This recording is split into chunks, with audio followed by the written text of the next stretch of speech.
యువరాజ్యం ప్రేక్షకులకు హృదయపూర్వక స్వాగతం. నేను మీ చిల్లగట్టు శ్రీకాంత్ కుమార్. పరిచయ వాక్యాలు అవసరం లేదు.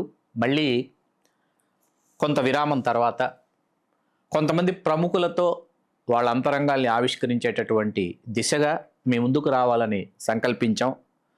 ఆ సత్సంకల్పంలో భాగంగా ఈవేళ పరిచయ వాక్యాలు అవసరం లేనటువంటి సుప్రసిద్ధ సినీ రచయిత, తెలుగు సినిమా చరిత్రలో కాదు దక్షిణ భారతదేశ చలనచిత్ర చరిత్రలో తనదైనటువంటి ఒక సువర్ణాధ్యాయాన్ని లిఖించుకున్నటువంటి ఒక మహామేధావి, ఒక సునిశిత మేధావి అయినటువంటి గౌరవనీయులు శ్రీ చిన్ని కృష్ణ గారి నివాసంలో వారిని వేళ వారి అంతరంగాన్ని ఆవిష్కరించే వేదికగా ఈరోజు మన ప్రేక్షకుల్ని సంసిద్ధుల్ని చేయబోతున్నాను. నమస్కారం చిన్ని కృష్ణ గారు. నమస్కారం శ్రీకాంత్ గారు. మనం ఆఫ్ ద రికార్డ్ ఎన్ని విషయాలు మాట్లాడుకున్నా, ఎన్ని సంగతులు ప్రేక్షకులకు తెలియజేద్దామని అనుకున్నా కూడా నా మటుకు నాకు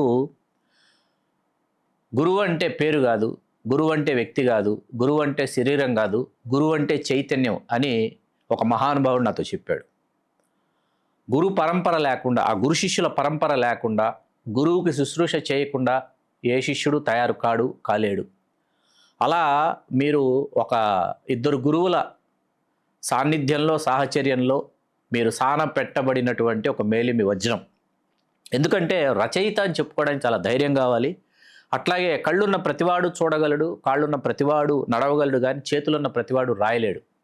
రచయిత అంటే ఒక మేధావి వర్గానికి చెందినవారు అంటారు. మేధావి అంటే ఎవరు? స్పష్టంగా చూడగలిగిన మనిషి. మేధావి అంటే ఆశ్చర్యపడేవాడు కాదు, ఆశ్చర్యపరిచేవాడు. అట్లా మీరు అటు తమిళంలో పడయప్ప, తెలుగులో నరసింహగా అనువాదమైంది. నరసింహనాయుడు, ఇంద్ర, గంగోత్రి, బద్రీనాథ్, ఇలా ఒక అత్యద్భుతమైనటువంటి సినిమాలతో మీరు తెలుగు చలనచిత్ర పరిశ్రమని, తమిళ చలనచిత్ర పరిశ్రమని ఆశ్చర్యపరిచేలా చేసినటువంటి ఒక మేధావి మీరు.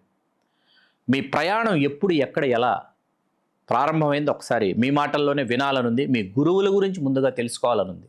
వాళ్ళని స్మరించుకొని మనం ఈ కార్యక్రమం మొదలు పెడదాం. అస్మద్ గురుభ్యో నమః.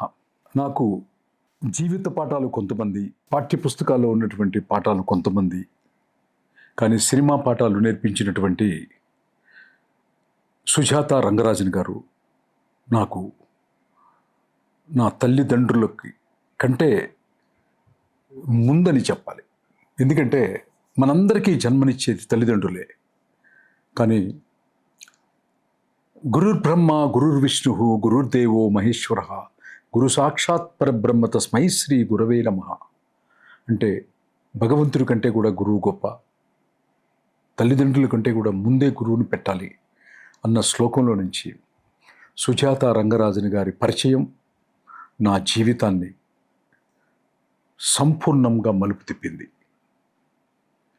తెనాలిలో మార్కెట్లో పుట్టినటువంటి ఒక నేను, తాతయ్య, నాన్నలు, ముత్తాతలు ఎవ్వరూ చదువుకొని కుటుంబంలో పుట్టిన నేను ఆయన దగ్గరికి వెళ్ళి శిష్యరికం చేయటానికి ఒక పెద్ద కథే జరిగింది.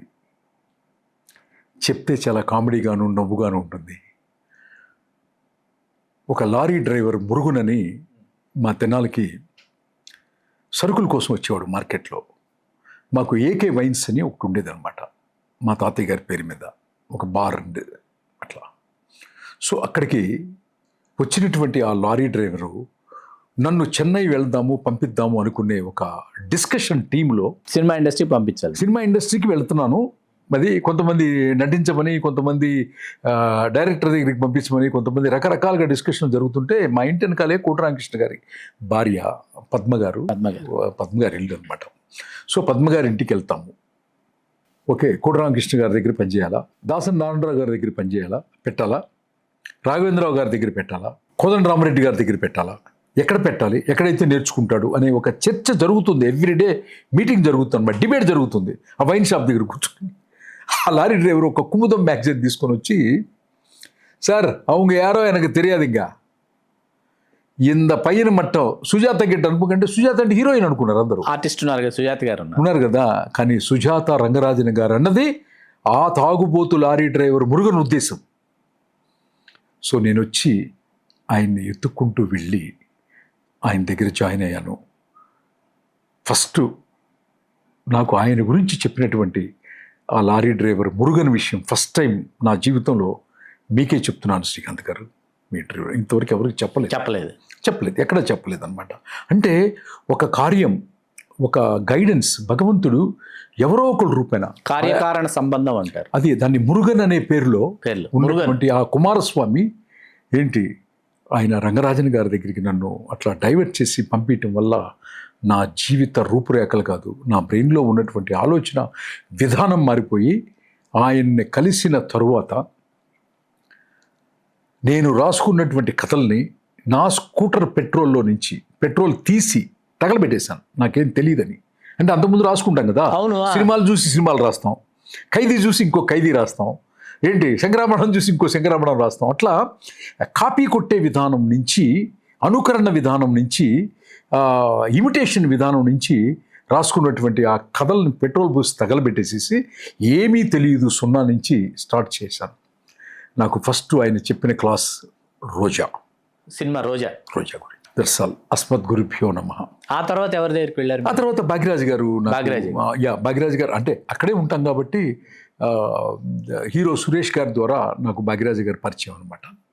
అక్కడ వీటిలో విశేషంగా ఒరువూరిల్ రాజకుమారి ఇవన్నీ కూడా డిస్కషన్లో పార్టిసిపేట్ చేయటం, ఆయన దగ్గర కొన్ని మెలకువలు నేర్చుకోవటం. అంటే దెర్ ఈజ్ ఏ 2 types స్క్రిప్ట్స్లో. One is inner conflict, the second one is the outer conflict. Outer conflict నేను చాలా కష్టం అనమాట. అవుటర్ కాన్ఫ్లిక్ట్స్ అది సుజాత రంగరాజన్ గారి దగ్గర నేర్చుకున్నాను. ఇన్నర్ కాన్ఫ్లిక్ట్స్ మాత్రం భాగ్యరాజ్ గారి దగ్గర నేర్చుకున్నాను.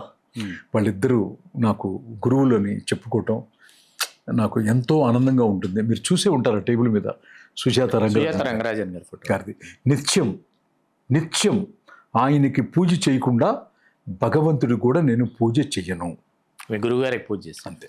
సుజాత రంగరాజన్ గారు అంటే శంకర్ గారి చాలా సినిమాలకి ఆయన జెంటిల్మ్యాన్ కావచ్చు, కాదలన్ కావచ్చు, భారతీయుడు, జీన్స్, అపరిచితుడు, ఇవన్నీ కూడా సుజాత రంగరాజన్ గారి రోబో 1 వరకు.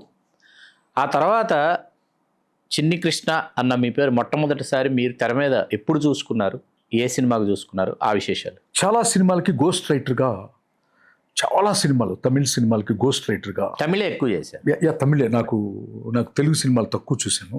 తమిళ్లోనే మీరు డైరెక్టర్ అయ్యారనుకోండి, మీరు పిలుస్తారనమాట, ఫ్రెండ్స్ అందరం వెళ్తాం, వర్క్ చేస్తాం, సక్సెస్ అవుతుంది. అట్లా నేను చాలా బిజియెస్ట్ గోస్ట్ రైటర్ని అక్కడ. మీరు రోజుకి 4 సినిమాలు వెళ్ళి గోస్ట్ రైటర్గా వెళ్ళి వర్క్ చేసి డైలీ 10 సీన్లు కాంట్రిబ్యూట్ చేస్తూ ఉండేవాడిని అనమాట. నన్ను ఒకసారి కేఎస్ రవికుమార్ గారు, చాలా పెద్ద దర్శకులు, ఆయన తెలుసుకుని నన్ను ఆయన డిస్కషన్ కానీ పడయప్పకి పిలిచారు. దాంట్లో రజనీకాంత్ గారు హీరో. రజనీకాంత్ గారే ఒక చిన్న ఆలోచనతో, ఆయన ఎప్పుడు కూడా ఒక ఆలోచనతో వచ్చి దాన్ని ఎట్లా సినిమా కట్ చేయాలి, సినిమా స్క్రీన్ ప్లే చేయాలి అనే ఒక డిస్కషన్ జరుగుతాయి అన్నమాట. అప్పుడు నన్ను పిలవటం జరిగింది. దాంట్లో మేజర్ కాంట్రిబ్యూషనే కాకుండా దాని కాన్ఫ్లిక్ట్ని, దాని బేస్ని, దాని సెంటర్ పాయింట్ని, దాని సోల్ని అంతా మీకు తెలుసు. సో నాకు ఒక మంచి ఎండ్లో మమ్మల్ని అందరికీ టైటిల్ వేసి మీకు ఇంతకుముందే చూపించాను. ఆ పడయప్ప షీల్డు రజనీకాంత్ గారి చేతుల మీదుగా ఒక బంగారపు ఆభరణం పడయప్ప అని మెల్లో 8 స్టేజీ మీద నా జీవితంలో మొట్టమొదటి షీల్డు, మొట్టమొదటి బంగారపు గిఫ్ట్. అంటే ఆ తర్వాత కూడా తీసుకోలేదనుకోండి ఎవరి దగ్గర, ఊరికే చెప్తున్నాను. సో రజనీకాంత్ గారి చేతుల మీదుగా ఒక బంగారపు దీనిలో పెద్ద లాకెట్ అనమాట, ఇక్కడ దాకా వచ్చేది నాకు. దాదాపు ఇప్పుడు దాని వాల్యూ ఒక 25 lakhs కూడా ఉండొచ్చు. సో అట్లాంటి ఒక గిఫ్ట్ తీసుకొని, అట్లాంటి ఒక షీల్డ్ తీసుకున్నాను. అది నా ఫస్ట్ సినిమాగా, one of the screenplay రైటర్గా.